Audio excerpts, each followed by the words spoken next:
Hello और इस खास एक्सप्लेनर में वेलकम। आज हम मिलकर एक निहायत ही हैरत अंगेज और दिलचस्प सफ़र पर निकलने वाले हैं।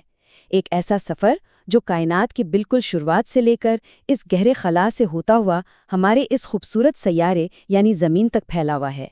तो आइए मिलकर इस राज से पर्दा उठाते हैं कि आखिर ये सब शुरू कैसे हुआ और हम यहाँ तक कैसे पहुँचे। सोचिए जरा, क्या कभी रात को आसमान की तरफ देखते हुए आपके जहन में ये सवाल आया है कि इस वसीओ अरीज कायनात का आगाज आखिर कैसे हुआ? ये लातादाद सितारे, ये बड़ी बड़ी गहकाशाएं, ये सब कहाँ से आए? और सबसे बड़ा सवाल, आसमान में तैरते हुए ये तमाम सैयारे आखिर नीचे क्यों नहीं गिर जाते? ये वो बुनियादी सवालात हैं जो इंसानी तारीख में हमेशा से सबकी तवज्जो का मरकज रहे हैं, और आज हम इन्हीं के जवाबात तलाश करेंगे।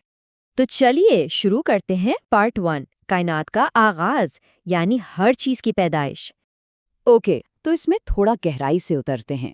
इमेजिन करें एक ऐसे वक्त का जब ना कोई सितारा था, ना कोई सैयारा और ना ही ये ज़मीन।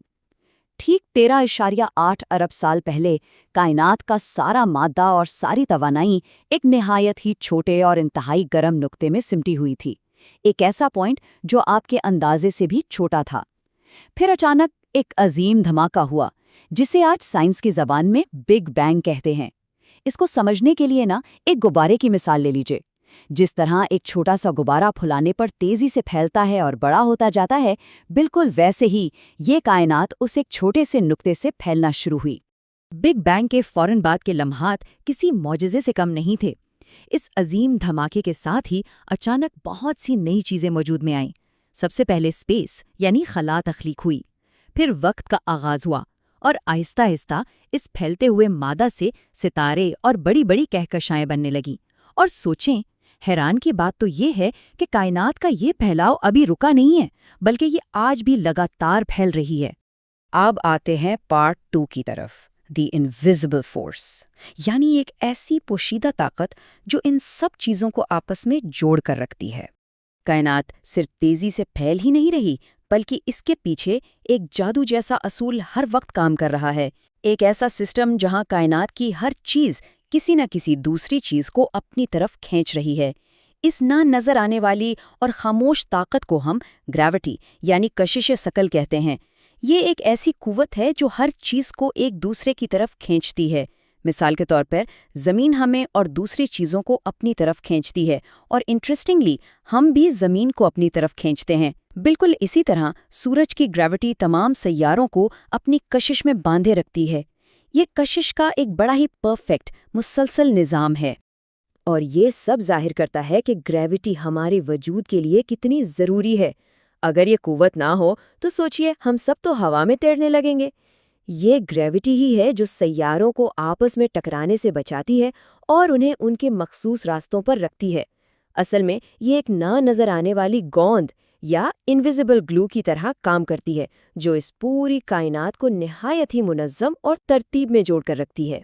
चलिए अब देखते हैं पार्ट 3, हमारा निज़ाम शमसी, जो कि हमारा अपना कायनाती पड़ोस है। अब इस वसी इस कायनात से थोड़ा करीब आते हैं और अपनी कहकशां का रुख करते हैं। हमारी इस पड़ोसी खला में एक इंतहाई ख़ास सितारा मौजूद है, जिसे हम सूरज कहते हैं, जिसके गिर्द 8 मुख्तलिफ सैयारे चक्कर लगाते हैं। अगर हम अपने इन पड़ोसी सैयारों पर नज़र डालें तो वहाँ के हालात ज़िंदगी के लिए बिल्कुल भी ठीक नहीं हैं। मरकरी इतना गर्म है कि वहाँ सब कुछ जल जाए। वीनस पर हवा इंतहाई जहरीली है। मार्स को देखें तो वो जमने की हद तक ठंडा है। और जुपिटर, वो तो सिर्फ गैसेस का एक अजीम गोला है, जिसकी कोई ठोस सतह ही नहीं, और ये इतना बड़ा है कि इसमें 1300 ज़मीनें फिट आ सकती हैं। इन सख्त हालात को देखकर अंदाज़ा होता है कि वो माहौल जहाँ ज़िंदगी आसानी से पनप सके, वो इस यूनिवर्स में कितना रेयर है। और इसीलिए अब हम बात करेंगे पार्ट 4 की, अर्थ द परफेक्ट होम, यानी ज़िंदगी का नखलिस्तान। तो मेन पॉइंट ये है कि इन तमाम बेजान और सख्त सैयारों के दरमियान एक सैयारा ऐसा है जिसकी खुसूसियात उसे इस पूरी कायनात में सबसे अलग और ख़ास बनाती हैं। हमारी ज़मीन को 3 इंतहाई अजीम नेमतें हासिल हैं। पहली और सबसे ज़रूरी बात, सूरज से इसका बिल्कुल मुनासिब फासला। سائنس میں اسے گولڈی لاکس زون کہا جاتا ہے۔ اس کا مطلب ہے کہ زمین نہ تو سورج کے اتنے قریب ہے کہ جل جائے اور نہ ہی اتنی دور کہ برف بن جائے۔ یہ ڈسٹنس لٹرلی پرفیکٹ ہے۔ اور اب جو فیکٹ واقعی سب سے دلچسپ ہے وہ یہ کہ دوسری بڑی نعمت ہمارا پانی ہے۔ زمین کی سطح کا مکمل 70% حصہ پانی پر مشتمل ہے اور صرف 30% حصے پر خشکی ہے۔ اور جیسا کہ ہم سب اچھی طرح جانتے ہیں، جہاں پانی ہے بس وہیں زندگی ہے۔ زمین پر پانی کی اتنی وافر مقدار اسے لائف کے لیے ایبسولوٹلی بے مثال بناتی ہے۔ اور تیسری بڑی نعمت ہے ہماری ہوا میں سانس لینے کے لیے آکسیجن کی موجودگی۔ اگر ان تمام باتوں پر غور کیا جائے تو ایک سچائی سامنے آتی ہے کہ آج تک ہم نے خلا میں جتنے بھی سیارے دریافت کیے ہیں ان میں سے کسی ایک پر بھی یہ تمام چیزیں ایک ساتھ موجود نہیں ہیں۔ یہ زمین واقعی ایک بہترین گھر ہے جسے خاص طور پر زندگی کی پرورش کے لیے ہی ڈیزائن کیا گیا ہے۔ آخری حصہ پارٹ 5، ہماری اخلاقی ذمہ داری جو انتخاب ہم کرتے ہیں۔ اب جب کہ ہم نے کائنات کے بننے، گریوٹی کے میجک اور زمین کی ان لاجواب نعمتوں کو اچھی طرح سمجھ لیا ہے، تو اب ہم اپنے اس سفر کو ایک دوسرے رخ پر لے چلتے ہیں۔ سائنس اور اسپیس سے آگے بڑھ کر اب بات آتی ہے ہمارے اخلاقی فرائض کی۔ کائنات اور اس میں موجود ہر چیز ایک مکمل نظام اور رولز کے تحت چل رہی ہے۔ گریوٹی اپنے قوانین کی پوری پابند ہے اور تمام سیارے وفاداری سے اپنے مقرر راستوں پر چل رہے ہیں۔ وہاں ایک بہترین بیلنس ہے۔ لیکن انسان کا معاملہ مختلف ہے۔ ہمیں فیصلہ کرنے کی آزادی اور اختیار دیا گیا ہے۔ تو اگر یہ پوری کائنات ایک بہترین نظام اور ذمہ داری کے تحت اپنا کام کر سکتی ہے، تو کیا ہم انسانوں کو بھی یہ چناؤ نہیں کرنا چاہیے کہ ہم بھی اس دنیا میں اپنا کردار پوری ذمہ داری اور احساس کے ساتھ ادا کریں؟ دیکھیے، اپنے اس خوبصورت اور واحد گھر کی حفاظت کرنا نا صرف سائنس کی کتابوں تک محدود نہیں ہونا چاہیے۔ یہ ہمارا سب سے بڑا اخلاقی فرض ہے۔ ہمیں عملی قدم اٹھانے ہوں گے۔ اپنے ارد گرد نیچر اور درختوں کی حفاظت کرنا، پانی کے ایک ایک قطرے کو ضائع ہونے سے بچانا اور اپنی زمین کو آلودگی سے پاک رکھنا، یہ محض کوئی تھیوری نہیں ہے، بلکہ زندہ رہنے اور اپنے وجود کی ذمہ داری نبھانے کا واحد راستہ ہے۔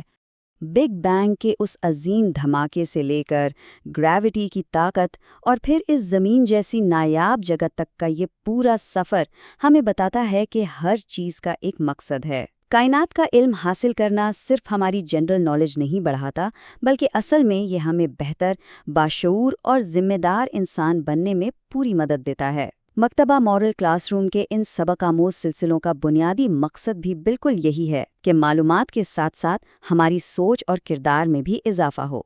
تو اب اس سفر کے بالکل آخر میں ایک سوال ہم سب کے غور و فکر کے لیے ہے۔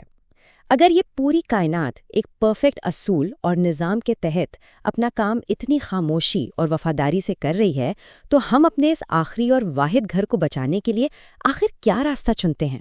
یاد رکھیے، فیصلہ ہمارے اپنے ہاتھ میں ہے۔